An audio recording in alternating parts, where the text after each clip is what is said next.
We are attracted to men that fulfill their potential. If your motivation for becoming rich is getting more women, you have to think about the quality of women. If it takes money to access her, you are replaceable. And I want to start with a quote from you, if I may. What social media is doing, what this woke culture is doing, is destroying femininity and replacing it with narcissism and telling them that's feminism.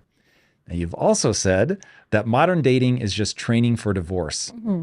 Now, if you had to get specific, what problems is modern dating creating exactly? And if you could control the social media algorithms, what values would you want to present to people to make them better at romantic relationships? What an amazing question. Thank you for asking such an insightful question. I think what's happened, and I don't mean to blame the audience, the reality is we're not designed for this level of exposure to human beings as we are being exposed to in this current climate. We have social media, we have internet, we have dating apps, we have the ability to get webcam girls, pornography. We have such an exposure to humans that we've never been able to do, or nor are we prepared for. So what's happened is when it comes to forming relationships, it's done the opposite. What it's done is made people crave connections but have no idea where to start and how to connect. So the reality is, what I mean when I say we've turned narcissism into and labeled it as feminism, unfortunately the advent of social media has accelerated the status of women far more than it has for men. What social media has done is allowed women a platform to kind of showcase their body, their preferences, basically put themselves on the marketplace. Men don't really have that same access, so we're creating that division between them. And what it's done is allowed women to leverage their beauty in a way that they've never been able to do before. Before, if you were a beautiful girl, you were just beautiful in your city and people would like you, but you'd marry the guy in the city and you'd have a great life. Unfortunately, now if you're a beautiful girl, you can be a beautiful girl to the world and you can have 1 million followers. So it makes every man disposable. Any man she's with essentially becomes disposable. So unfortunately, what's happening is women are learning that they become this almost like a deity in terms of beauty in a way that they've never had before. So that's what I think is happening for women. In terms of men, the main problem that's occurring is the access to pornography and the access to beautiful women. What that is doing is them seeing all these beautiful girls, thinking, I want those girls, but I don't want rejection. So what I'll do is find a way to access those girls, and it comes in the form of pornography or webcams or anything like that. So what's happening is we're distancing the sexes from each other through the advent of the internet. And if I could control the algorithm, I would wish there was a way of people being as honest and sincere as they possibly could be, and removing the idea of trying to protect themselves in the form of idolizing money or sex, because that's usually what people are doing. They're protecting themselves. They're going into relationships saying, I just want someone rich, or a man is protecting his ego saying, I just want someone who's good at sex. They don't really want to get vulnerable with each other. I wish people could put that aside and put their true values of vulnerability and authenticity as a forefront, and then the algorithm could find them somebody along those lines rather than feeding their ego. It's an amazing breakdown of the problem set. What's the point of a relationship? I would imagine the point of a relationship is to kind of create a shared meaning and purpose. Now, throughout history, that's always been to create a family, like a shared meaning and purpose, but it doesn't have to be primarily a family. I've noticed in couples that don't embark on a family, they find a shared meaning and purpose in the form of a business or in the form of shared extended families. Maybe their brothers and sisters get on really well, maybe they have nieces and nephews or whatever. They create a shared meaning and purpose. Now, relationships which lack a shared meaning and purpose in the form of either parenting or same values or anything, they tend to end up drifting apart. So the purpose of a relationship is somebody that you can enjoy life with whilst maintaining a shared purpose and meaning that is aligned to one another. I have a growing thesis about why modern dating is as problematic as it is. What is it about social media? I had never come to the conclusion that this is access to too many people problem. The thing that I worry about is that what the algorithms end up doing is they hyper fragment us so that whether it's OnlyFans or pornography, you're able to pick a very narrow thing that you want and you can indulge so deeply in that thing that you lose sight of what you're calling shared meaning and purpose. I always think of it as shared narratives. Okay. If we don't share an understanding of what the purpose of a relationship is, then we're approaching the problem with a distorted frame of reference. Now, my audience has heard me talk a lot about frame of reference, but just to set the table for this conversation. So your frame of reference is the distorted lens through which you view the entire world. Right. There's no way for it not to be distorted. Without getting into postmodernism, while I violently disagree with the postmodernist interpretation of the world, I understand how they end up going down that path because identifying what is objectively true is very difficult when we have a brain that has to simplify the world. And to simplify it, it basically creates a simulation. Right. And so we view the simulation and mistake it for objective reality. Right. So the algorithms allow you to really unintentionally get this hyper distorted view of what the world is, what women is, what a relationship is, what sex is, but you don't realize it's happening. Right. So you don't realize that you're coming to a distorted. conclusion about what a relationship is. It just happens. Right. And so you get the red pill or Right. you get the black pill, right? Yeah. And you get people that have a very unhelpful setup in terms of if you're right and relationships are about shared meaning and purpose, I think you and I would both agree that the North Star, when you think about living your life well, is human flourishing. Yeah. What is going to, it's not happiness, I call it fulfillment, but if you think of it as what's going to make me feel good in the widest variety of situations possible, that sort of gets you in the right direction. So this hyper fragmentation, creation of a distorted lens by which you value what relationships are, then lead people down a road where they don't flourish. Right. So it's interesting that you singled in on this idea of shared meaning and purpose. So if we have access to too many people, how do we begin building shared meaning and purpose when we get together in relationships? Well, the thing is, unfortunately, we have to look at our values. And once we know what our values are, we have to start learning to reject rather than glorifying the one ingredient we like. So what I mean by that is, say, for example, I meet a man who just glorifies beauty. Having a beautiful partner, it monopolizes his brain. So what will happen is he might meet a beautiful woman, and the beauty of her will allow him to kind of submit to all of her demands, no matter how unreasonable they are. So she might be asking for more money than he's prepared to give, or she might be disrespectful, she might be cheating on him, she might be doing this. They're forgetting all of what the ingredients a healthy relationship looks like and focusing on an egotistical desire. Similarly, if a man has money, a woman might ignore all of the other red flags and just glorify this one extrinsic trait. So what I would say is, if you want to start a healthy relationship, make sure you have a balance of values, what you really look for in a relationship rather than what you look for to boost your ego. The people that glorify one ingredient tend to have lacked that at some stage in their life, or lacked access to that at some stage. So they glorify it and they allow all other behaviors to be ignored. But then it eventually leads to a divorce. It eventually leads to children's homes being broken down. It eventually leads to people being crippled in the future when it comes to starting relationships again. It's so destructive. So I would say, if you want a healthy relationship, have a look at your values and make sure that they are healthy. And is the person you're attaching to ticking all of the boxes, or are they just fulfilling an egotistical desire that you have at the moment? All right, I've heard you say that you actually understand the logic of arranged marriages. Yes. And if I understood correctly, Yeah. because of this idea of shared values. Yes. What is the logic of an arranged marriage? Essentially, what psychology has always found is when two people come from similar backgrounds, they have a higher rate of them becoming successful in a relationship, only because they understand each other's norms and values in a way that nobody else can. If I understand that, let's say, for example, silent treatment was given in my house, I know to give you you're giving me silent treatment, we'll get back to normal. I understand that pathology in you. Or if I understand that, it can even be in a toxic way. If I understand sometimes some people swear at each other, then you get back together. We understand each other's norms and values. What arranged marriages do is two parents will choose parents who are similar to them. So what will happen is they have children who have been raised relatively similar. So those two people, when they get together, tend to have shared norms and values. So there's an element of unspoken understanding that doesn't exist when two people in the real world just meeting each other randomly, especially now that we have dating apps and I can meet a man in Colombia and a Colombian man can meet a woman in Ghana.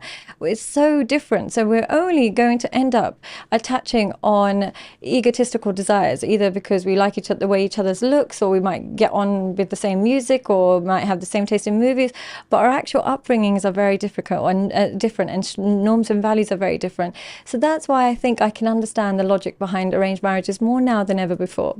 Now, would you would you like your parents to arrange your marriage? I always rebelled against it, but now I wish I listened. Really? Yeah, sometimes I'm now like, oh, maybe I should have listened.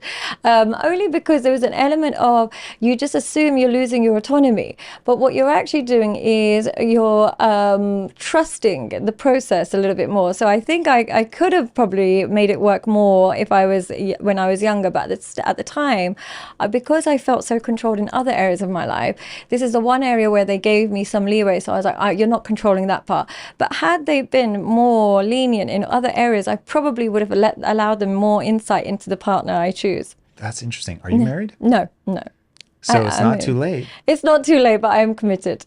Oh, so you're in a relationship. Yeah, got it. Now, how does he feel about you saying, maybe I should have let them? I think the thing is, because I'm so traditional at heart, he understands where this comes from. Obviously, we're lucky that we have the same norms and values, which is where we got lucky. But because I have a very traditional mindset, and I don't know how or why, I grew up in London. I grew up in an entirely English school. I didn't have any Muslim or Pakistani friends, but for some reason I kind of found myself orientated towards a traditional value system, and I really don't know where it came from, but I just internalized those traditional values from a really young age, and so now I can always see things from the lens of tradition rather than in the lens of modernism, and I don't know why. It's interesting. Were you traditional, as I assume the traditional values came from your family? And religion. Do you know what it was? I naturally got attached to God from quite a young age. I don't know what it was. I started to feel like I couldn't trust people, so I started putting trust in God. And I think what happens then through life, I ended up looking at life through the lens of religion. And if it was acceptable by religion, then I probably would question it less. But if it was going against religion, I would start questioning what's going on in society. And that led me to kind of forming my own opinion. So I'd question things more, particularly because everything I was around was against what I was being told by God. So I'd end up questioning it, and I found my own kind of rhythm with psychology. Very interesting. Okay, so I want to understand, as you're taking on these traditional values, you're somebody who's very aware of the soup of life that you're in. Yeah. For people that know your content, they've seen you talk a lot about you are of the culture. Like, you're from Dubai, not from Dubai, but you live in Dubai now. When you talk about modern dating, you're talking about it from that perspective. This is what it's like. This is what I see. You coach in this area. So you definitely get the space. I would assume that's something you've always been good at. So I'm curious, as you were growing up, you're weighing sort of, okay, religion is telling me this. I see people doing the opposite of that. Yeah. Were you looking at that and going, it doesn't seem to make them happy? Was that the thing that you checked it against? I think so. I think what happened is I had a choice, especially now, like living abroad away from, the prying eyes of parents or anything. I had a choice. I could either live my life accordance to the rules of God, or I could be like, screw that, I'm doing the exact opposite of what I've been told by God, which is what a lot of religious people do when they finally find freedom. But when I looked at doing the opposite of what God prescribed, I found that it looked like mayhem. So, for example, I'm not allowed to drink. The opposite would be to get really drunk. But when I would see people doing that, it didn't look like something I would enjoy. Or I'm not allowed to have sex and all this stuff and casuals. When I looked at people who were enjoying in that, I saw the negative consequences consequences of children, and then having the abortion debate and all of these things. And I just thought doing the opposite doesn't look healthy psychologically. So I ended up going more towards a tradition while staying very alert and aware of what was going on in the real world, because all my friends do indulge and I'm not judgmental. So I ended up being really good friends with people who do, but I just realized it wasn't good for me personally. Ooh. Do you really think it's just you personally, or do you not think it's pretty universal? I would say it's universal, but I don't want to, put my views on there. But for me, I just feel no rule. And I know it's like a lot of people find my religion misogynistic and they find it really negative, but there was no rule. When I look at the opposite, did I think the opposite is better? For example, we might have, as women, have to cover. I know I don't, but we're supposed to cover. When I look at what the opposite looks like, the opposite might be like pornography, women, OnlyFans. That the opposite doesn't look healthy to me. I'm sure there's a good middle ground, but when we live in quite a polarizing kind of universe, I know which side I'd rather be on. And so that's what made me always, every time I see the opposite, and because I live in a world now, because of technology, I can literally see what the opposite of religion looks like. It looks like OnlyFans, it looks like, through like lots of sexual promiscuity, it looks like getting drunk a lot. I just thought the opposite doesn't make sense to me. So it means that the restrictions actually might be healthy for me personally. It's interesting. So do you drink alcohol? I do occasionally, but not very often. How come? It makes me feel like I'm suppressing the urge to dance on a table, which is wonderful, and I love that feeling. The reason I don't do it is entirely because it's brutal on the body. Right. And so I don't like the way it makes me feel the next day. And I worry that it shortens my lifespan. Right. But if it didn't make me feel bad, I would have no problem doing it on the weekends and having fun. I'm a hyper-disciplined, goal-oriented person, so I'd never do it during the week. That's a whole different thing. Right. So I want to go back to religion. So I grow increasingly fascinated by the role of religion, why it lasted as long as it did, why it seemed to dip for a while and seems to be coming back. Yeah. My hypothesis goes like this. I think it's something like humans are a storytelling species. Yeah. That's what we do. We are all about simplifying the world, turning it into a meme that can be passed on. And religion is the ultimate meme spreader. Right. And so when something works, and you're Islamic? Yeah. Okay. So to use a law that you guys put in place, don't eat pork. Yeah. Now, my gut instinct is that the reason that became true is because of, is it trigonosis? I think is the thing if you undercook pork. Yeah. And so you don't necessarily, you don't have the scientific data to back up, but you know something's wrong. Yeah. And so you're like, that's not a great idea. Yeah. And in trying to explain it to people, it ends up becoming a part of oral tradition at first, of course, and then ultimately gets written down, and that becomes the word of God. Yeah. And so it is a very useful tactic, whether on purpose or on accident. I don't know, how this ends up forming, but it is a very useful thing to put it in the mouth of God and say, God says, don't do this thing. To like legitimize it. Yeah, exactly. So don't have kids out of wedlock. Why? Because they are less likely to survive, right? So I think religion ultimately is basically the ultimate way to get a very good idea to cross over time. And that if one were to write the Bible today, it would say things like, don't do an OnlyFans account, make sure that you have values as you go into your marriage, like whatever the things are that are going to lead to human flourishing in that moment. Yeah. And the reason that these ideas stay and cross through so much time is because they're so useful. Right.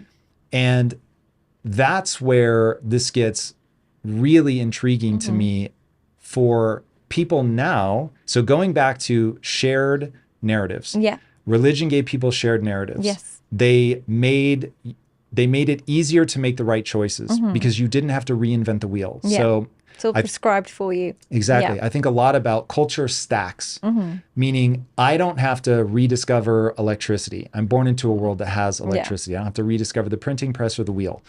And as we invent things like the printing press and the internet, now all of a sudden ideas can travel fast. Right. My growing concern is that there's too much velocity of information now. We'll set that aside. But religion was sort of that initial way to get these ideas to, for the smart ideas in culture to be easily transmissible to the next generation so that they could stand on the shoulder of giants. Okay. So to make them concise and clear so people know what they're doing, don't have to think. Exactly. Yeah, just you follow the word of God and things are going to be better. But now if you had to abstract the values that people should be imbuing as they come into a relationship, instead of necessarily saying because God said so, if you had to distill it to the values that just make humans thrive, what values are those? It would be, is my behavior going to lead to a long-lasting, stable connection between the two of us? Now, if we always... You think that's better. So long-lasting relationships. Long-lasting relationships. Why is that good? Because I think what happens with long-lasting, firstly, they're more likely to create a shared meaning and purpose. Also, what happens is you end up knowing that you start to learn to reject things. If I know I'm going to stay with you forever, what will happen is I reject maybe, going to clubs every night because I know who I'm going to be home with. I reject dating multiple people at the same time. I reject sleeping around because I know where I'm ending up. But why are those good things? What I would say is the plethora of options reduces our satisfaction in anything anyway. So the idea, what monogamy does is it allows you to focus. It doesn't mean good or bad. But what I mean by this is if I'm only dating you and it's just you, at least in that 2-3 months where I'm just focusing on you, I either learn that you're the love of my life or I learn that you're terrible for me and I should never speak to you again. But if I dilute my experience with you by also talking to Tom, Dick and Harry, what will happen is I'm wasting energy not realizing that you might be really bad for me, but I haven't noticed because I'm also seeing Tom, Dick and Harry. Or you might be amazing for me. Again, I haven't noticed. So the reality is it creates internal chaos, whereas internal consistency will allow us to know what's good and bad for us and then remove ourselves or enjoying ourselves in what it is. But unfortunately, diluting the experience means that we end up being chaotic and we lose the ability to create an identity because we're almost spreading ourselves too thinly. So I think monogamy is a great way. It's a shortcut. It will either tell you we're going to work out or it'll tell you we're never going to work out. But at least I know through confining myself to that space. Okay, so limiting your options is a necessary thing for happiness. I would say not necessarily limiting, but rejecting alternatives in order to I don't understand the difference. Well, limiting your options would be like you don't even pay attention to what the alternative could be and you just stick to what you know. Rejecting the alternatives is knowing what you have, knowing what the alternative would look like and having the strength to say, I don't want it. Okay, but how can you know the alternative? You talked about in the beginning, we just see too many people. Yeah. And that back in the day, it was easier because you didn't see as many people and you were pretty, but you were just pretty in your hometown and you were going to marry somebody in your hometown. Yeah. So if too many people is part of the problem set, it doesn't seem like awareness of all the options is necessary for thriving. No, because it creates an illusion of options. What will happen is just like if you were to open a Tinder account, luckily you probably never had to do any online dating, right? Very fortunate. You are incredibly fortunate. But what it looks like is you go in there and you're overwhelmed. So what would happen is the person would go on there and any single person can be easily replaced by the next swipe and the next swipe. So you end up applying minimal investment to each person. Everybody becomes disposable, and then by the end of it, you don't want to spend time with any of them because they've all just replaced each other. Whereas minimal kind of exposure means that I have the time and social battery and energy to invest in each person and then figure out who's right for me. But when I'm just swiping and there's millions of options, I don't actually realize what's good or bad for me.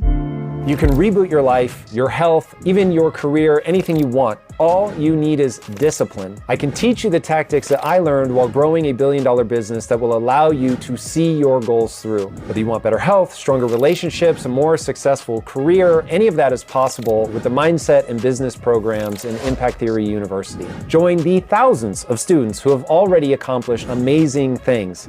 Tap now for a free trial and get started today. So I still want to say, it sounds like you're saying that you do want to limit your options, but that doesn't feel right to you. Why doesn't saying limiting options? Yeah, maybe I am saying it incorrectly, because I think when people hear limiting the options, they think settling. They do. Yeah, and But is that not part of what you're saying? I Well, mean, you're saying arranged marriage makes sense. Yeah, I do think. Do you know what it is? What they see as settling, they see it as with a negative connotation. Yeah, they see But are settling. they right? No, because settling doesn't mean that you are compromising on what you truly want. It's just that you're recognizing what you truly want.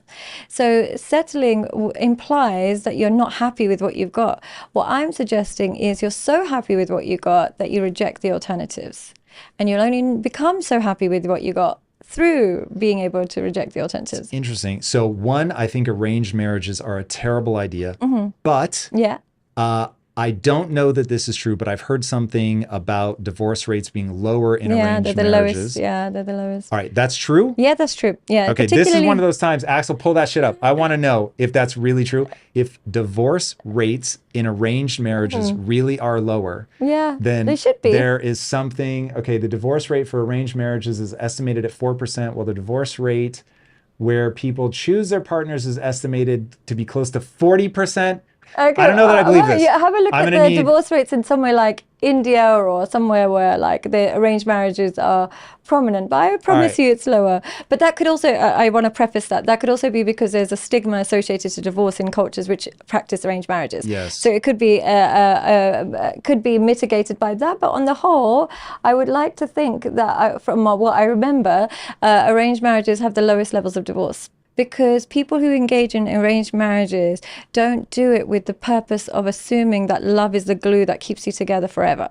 Okay, so love isn't the glue that keeps us together? Whereas when you go into What a is marriage, the glue? I would say it's different for most people, but I would imagine that most people, what I would imagine is the glue is a duty to one another's well-being and the function of the marriage. I would imagine that the glue that keeps a relationship together is, even though we might have a rough year, a rough 5 years, a rough 10 years even, but your well-being matters to me and my well-being matters to you. And so therefore, making sure that we engage in a lifelong purpose of maintaining that, and the duty that we created towards one another when we made our vows is more important than how we're feeling right now.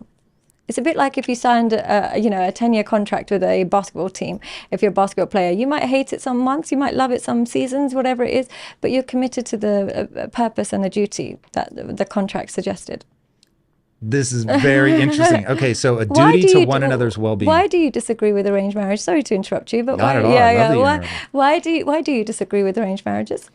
Okay, so you and I share a lot of values. If we were to lay out what values we think people need to have in order to have a successful marriage, I actually will be very surprised if they are at all different. Yeah. I rebel against authority so violently, you can't imagine. One of my primary values is autonomy. So I cannot live in a world where somebody gets to tell me who to love. I need to be free to be a moron. And it is for me, it is authoritarian to oppose something like that top down. Okay, did you rebel against your parents' authority when Yes. you were younger? What was it about the way that they relayed orders to you that you didn't like? They wanted me to do something I didn't want to do. My parents were incredibly loving. I Yeah. have no beef. If you watched me, you would have thought I was a brat. You wouldn't have thought, oh, his parents are Is your really nature? mean or anything. Yeah. Yep, I just don't do well with that, which we could easily derail into why I think from an evolutionary standpoint, Yeah. the tribe needs some people like me. Yeah. They need some people like you, my Yeah. wife. Like they need all of it.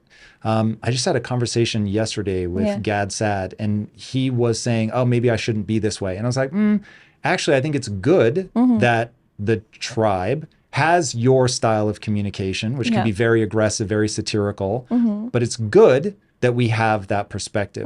So I don't think as a tribe we want uniformity. We want, the only way to truly narrow in on what is true is to get a bunch of different perspectives, Yeah. make sure everybody can speak up. So I think it's probably good that the tribe has people like me that just cannot deal with authority. Yeah. But that's why I don't like arranged marriages. It doesn't necessarily Conceptually. mean that arranged marriages won't yield more human flourishing. And so if I had time to really review the data, I may walk away going, hey guys, look, I wouldn't want to do it. Yeah. But The data's in, Yeah. and arranged marriages just work better. Yeah, usually from a psychological perspective, people who reject authority, growing up, they didn't trust their parents' authority either because they didn't have the same values or because they didn't like the method in which they relayed it. So they end up losing trust for their parents' authority, and then that just extends through life. Whereas people who really trust and respect their parents' authority end up accepting authority later on in life. Do you think we're blank slates? No, I don't think so. I think a lot of it is blank slates, but I do think we have a natural Give me a temperament. rough percentage. I would say that we are 30% genetics and 70% environment. Interesting. Okay. What would you say? 50-50 is what Yeah. science ballparks Science says, at. yeah, but I would say that your environment is pretty much everything. I personally think that my personality. Wait. Did you just say your environment is pretty much everything? Well, it's more so than your temperament, because I believe that personally, the traits I hold, if I wasn't a woman and if I wasn't raised in the right environment, if I didn't have the parents I did, I would very much be a criminal personality. It's very criminal. Really? I'm fearless. I'm shocked by that. Yeah, I'm absolutely fearless. I have no But fear. why would that lead you to criminality? Because if I was growing up in an environment where money was scarce and poverty was real and role models were criminal, I definitely would indulge in it. I don't have a fear of repercussions. And it's such a strange thing for somebody who believes in God. But I naturally do not have a fear. Like, I believe in God, but I don't have a fear of repercussions. So naturally, if I see a police officer and if they annoy me, I'll say what I need to say.